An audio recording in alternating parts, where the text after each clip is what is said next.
Good evening everyone. Today I wanted to film something important, a bit of an update video. Not on my life, but on a past event, something I want to talk about. So you'll have to excuse me, I'm in the middle of having my tea and it's boiling in the UK, like sweating balls, like a hot sweaty ball sack. So it's hot as balls, I look disgusting, my hair is disgusting, and yeah. The topic of this video today is about my dad. So I made a video, oh god, was it 2014 maybe? About the story of my dad and what was going on. I cried, I was completely honest about things that were happening. Little did I know that it wasn't the whole story. I was just kind of given my story, and my story's changed. So, if you aren't aware, if you haven't seen that video, I will link it. If you have seen that video, or you just want to start here, I lost my dad back in 2012.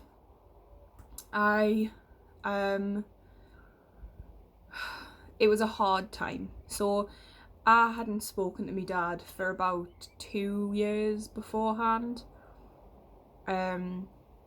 We had a massive argument and it just got out of hand pretty much, and we didn't speak, and it's one of my biggest regrets. The argument itself was I think I'd been out on a date with a boy, and I got stuck in the Metro Centre, if you know where, like in the UK, you know, like Newcastle area. I got stuck in the Metro Centre, I couldn't get home, and I knew my mum was going to go apeshit. So I basically rang my dad. My dad was in bed and he came to pick me up. He came with his girlfriend at the time, who I'm just gonna say her name, I don't even care. He came with his girlfriend Lee at the time, who I did not like very much. I didn't dislike her, but I wasn't exactly keen on her. He came with her, which I thought was unnecessary. I had telling off my dad basically, and then I had a go. His girlfriend had a go at us, and I kind of was just like, look, it's my dad. It's got nothing to do with you. I'm not your daughter. Don't talk to us like that. It's got nothing to do with you. And that upset us, and my dad was kind of like, oh, that's my fiance. This was the first time I'd heard about it. And from there, I got back to my mum's, and my mum basically had me back and was like, look, she rang him and she was like, don't tell my daughter to keep secrets from us. You know, don't let your girlfriend speak to her like that. What's going on, and blah, blah, blah. And then I basically had the choice of like, you know, I don't want to see you again. So yeah, me and my sister ended up like deleting them off Facebook, and all that kind of stuff, deleting their number and things like that. And that was what it was for a couple of years. And then 2012 came, April 24th, and I remember I was having a singing exam in the morning, and the day went fine, was a normal day. I was getting excited for prom, we had prom coming up, and yeah, it was just a normal day. Got home, me and my sister were upstairs in the bedroom just talking and having a chat, and then I heard a knock at the door. Now my mum doesn't like to answer the door, or didn't like to answer the door. She has a lot of anxiety, so she didn't want to answer the door. So I was like, oh, Carrie, go downstairs and answer the door, because it's probably one of your friends, so just go and answer the door and then tell them you're not coming out and just come upstairs. And so she went downstairs, and I thought, God, like maybe it's about 10, 15 minutes later. I was like, Jesus Christ, she's taking ages to tell her friends just to go away. And then I heard my mum like screaming my name, and I was like, fucking hell, like what have I done? So I went downstairs. Carrie was like crying and wanting to get away, and I was like, whoa, what's going on? And my brothers were stood in the passage, and I was stood at my mum's bedroom door, and she was just like, your dad's been in a car accident. And I remember that felt like the biggest pause, and she was like, and he's died, he's passed away. And I just burst out crying. I know I'm smiling, but I can't tell you the feeling of that moment. Like, it just, everything just goes quiet in your head, and you're like, oh my God. So basically what had happened is me nana, my dad's mum and his brothers, my uncles, had come to the door and had basically given us the news that earlier that day, my dad was on his way to work, and someone round a roundabout, basically. It's at the Team Valley roundabout in Newcastle.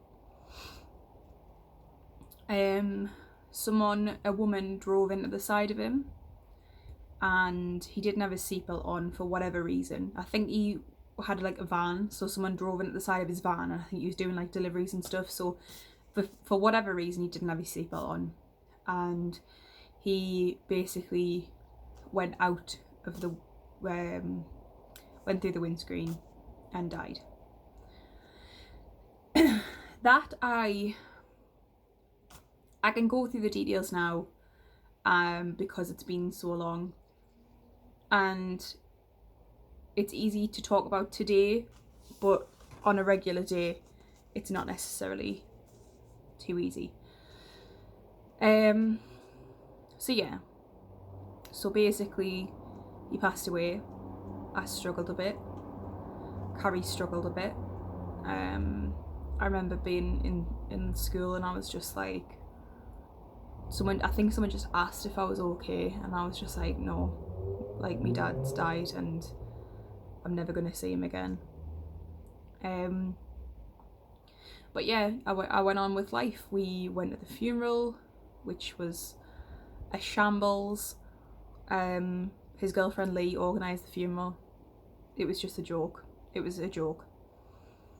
None of his immediate family, so his mum, my nana, was not allowed in the house. None of his brothers and sisters, not that he had a sister, but like none of the brothers were allowed in the house. And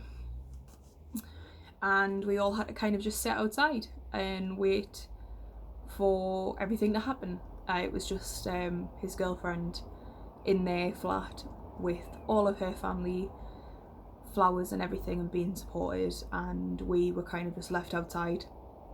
And that's what it was. I'm not going to sugarcoat anything, that's what it was. We went to the funeral and all that kind of stuff. We left before the wake because I didn't want to speak to this person. As far as I was concerned, she like took me dad away from us. And then so months later, I can't remember how many months later, I'm obviously like still grieving. I grieve every single day for my dad. There's not a day that goes by that I do not think about my dad at some point or another. So I found out that among my dad's possessions was a photo album that he'd been given off my mum, that had pictures of me and my sister on as kids, which I didn't know what had happened to. I didn't know whether they'd been given back to me nana, whether they'd been given to me uncles or what. I didn't know what had happened to them. I come to find out that Lee, the girlfriend, has still got them. She offered to give me these photos and to meet up with us to give us them, and then blocked me on Facebook. She blocked everything. She blocked me, she blocked my sisters. She just I was just like, what is happening? There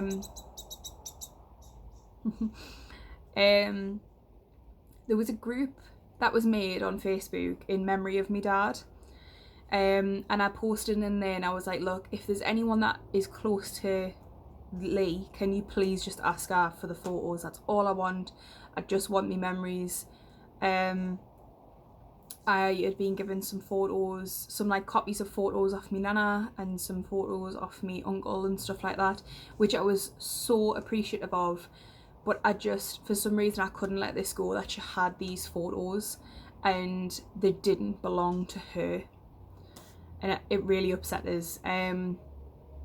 I basically, after that post, I had people slagging us off. I had someone who claimed to be like my dad's best friend who was like, oh, you didn't bother with your dad when he was alive, why are you bothering now? And I was like, I kind of was just like, look, like I'm a kid, like, and you're speaking to me like that, and it's not about what happened, it's about the photos. Like, she's got photos of children that she didn't give birth to, she has no relation to. So yeah, one of the major things that came out of that was what my sister did for us. So I can't remember how many months later, basically, like, we were gonna do like a stakeout, me and my uncle, and he was like fighting me corner. He was like, I'm here, I'll do anything to help you. We'll sit outside our house and we'll wait for her, and we'll knock on the door and we'll ask her for these photos, and we'll ring the police if we have to. I even tried to get solicitors involved. But yeah, so long story short about the photos, my sister Laurie was still in contact with Lee. She still is, unfortunately, and so is our mum, or so was our mum at the time.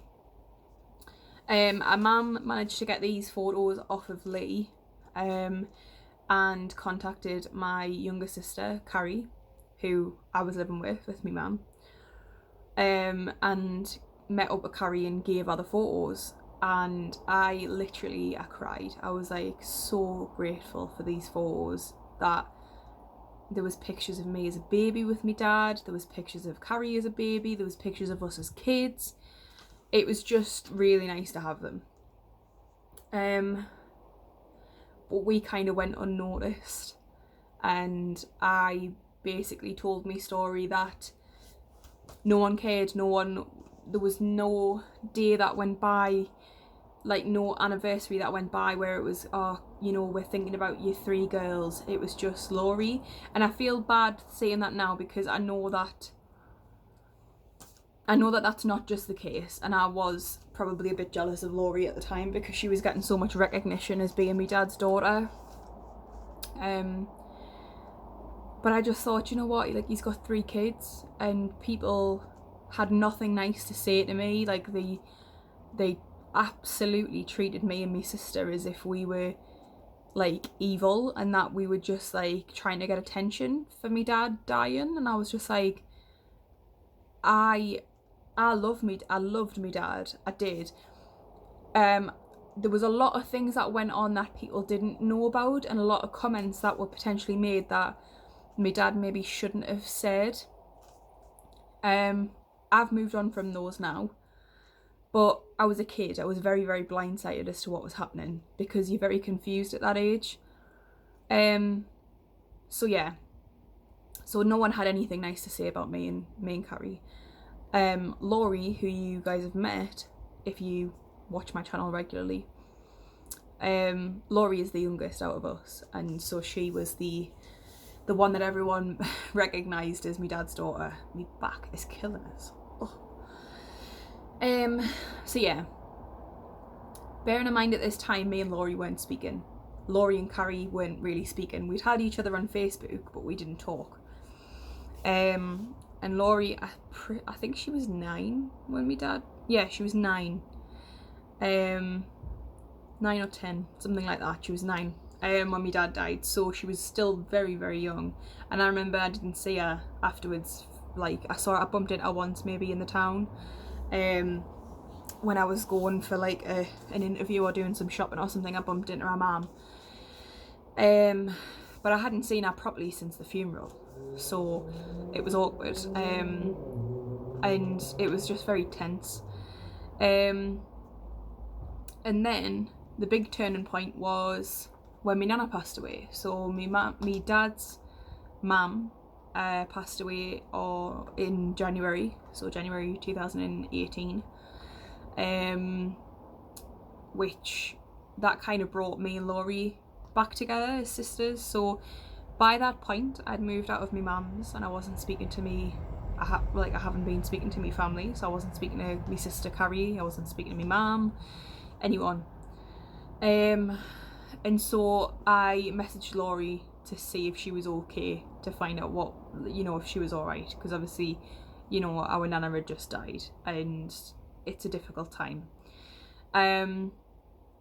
I ended up going to see her the next day. I think Lenny took me round and we ended up sitting. It was quite awkward, but there was so much stuff that came out from that visit, and I am forever grateful to Laurie. Like, Laurie, if you're watching, I love you, and I'm so grateful, so grateful, and I'm so happy that we connected again. So there was photos that I'd never seen and articles that I'd never seen, and we, over the course of those few months, me and Laurie ended up talking about a lot of things. So when me and my dad had a falling out, when we had that argument, after that I used to think that I was just imagining things, and that I was like, I used to go home and I'd be like, Mum, I'm sure I've seen my dad's car, or I'm sure it was parked at the bus stop, or I'm sure I've seen my dad parked outside. And she would just say, oh no, it's wishful thinking, you do want your dad there, but if he wanted to be in touch, he would have been in touch, he would have wrote a letter, he would have knocked on the door. And I thought, yeah, you're right, maybe I am just imagining it and he isn't thinking about us at all. And me and Laurie had this discussion and she was like, no, he was there. I was sat in the car with him sometimes, he was there. And I just was like, oh my God. There were so many things that came out, that my dad had written letters and he just didn't post them, and that he'd sat outside the house and he watched us come home from school. And I was just sat there and I was like, I didn't imagine it. I didn't imagine anything. It was all real. And my dad did care about us, he tried. And do you know what? Some people just get fucking scared. He probably thought the same thing that I thought about him, that maybe we weren't thinking about him, or that if he knocked on the door we would tell him to go away, or me mum would have a go at him, or something, because me mum and me dad never saw eye to eye. And I was gobsmacked, absolutely gobsmacked. And I was like, so you was sat in the car? And she was like, yeah, we used to drive around there a lot of times. And I was just like, oh my God. And I have put my guilt to bed, pretty much. I've put any nasty comments completely behind us, and I've prayed to me dad. I know it sounds stupid because not everyone believes in this stuff, but I've spoken out loud and I've said, Dad, I forgive you and I love you and I miss you every single day. And that I'm okay with. And that is the end of the story. My dad's not here anymore, and he'll never walk me down the aisle, and he will never see me give birth to a child. He'll never meet his grandchildren. He'll never walk Laurie down the aisle. He never got to see my prom, or Laurie's prom, or Carrie's. But you know what? It's okay. Today I got in touch with a lovely lady who was in a photo editing group on Facebook, who managed to edit a photo of me and my dad. And so now, although I'd never have a photo of me and my dad unless I was a kid, I don't have a photo of me and my dad as an adult. I have something, even though it might be photoshopped. So I'm pleased. I'm aware the lighting in this video has gotten really dark. It is getting dark. But I needed to make this video. I needed to update the story. And this is it. This is the end of the story. I am happy to say that me and Laurie are very close. She is always welcome around my house, and I am doing my best, and I will do my best to take care of her as much as my dad would want me to as a big sister. And maybe kick some asses as well if I have to as a dad. You know what I mean? So yeah, I'm pleased that I made it through this video without crying. But yeah, I miss my dad every single day, and the picture that has been edited, I'll post as the thumbnail, but the picture that's been edited has made me realise how much we look alike, which is kind of scary and kind of good at the same time. But yeah, I'm happy. I feel bad because obviously now it's the other way around and I don't speak to my mum, and I don't want it to get to a point where, because we're not around forever, I don't want it to get to a point where, God forbid, my mum passes away and I have regrets and I didn't tell her I love her or anything like that. But yeah, that comes for another video. Anyway, I'm gonna go, I'm gonna finish my tea and I'm gonna go to bed because I have overtime put in for tomorrow. However, I am weekly vlogging, so keep in tune for that. See you all later, guys. Bye.